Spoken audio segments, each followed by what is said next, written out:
অবশেষে ২ সপ্তাহের জন্য যুদ্ধবিরতিতে সম্মত হয়েছে যুক্তরাষ্ট্র ও ইরান। এক্ষেত্রে ইরানের ১০ দফা পরিকল্পনা মেনে নিয়েছে যুক্তরাষ্ট্র। হরমুজ প্রণালী পুরোপুরি খুলে দেওয়ার শর্তে ইরানে হামলা স্থগিত রাখার সিদ্ধান্তের কথা জানিয়েছেন মার্কিন প্রেসিডেন্ট ডোনাল্ড ট্রাম্প। আর নির্দিষ্ট নিয়মের মাধ্যমে হরমুজ প্রণালী ব্যবহারের অনুমতি দিয়েছে Tehran.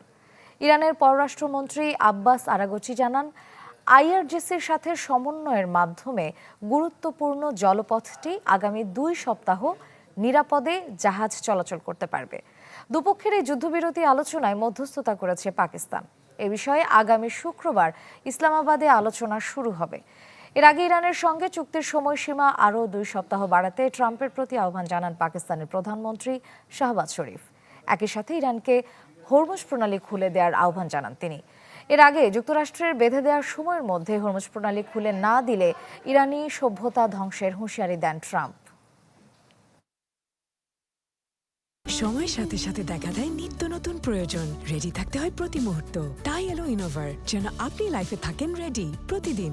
Innova, designed for now.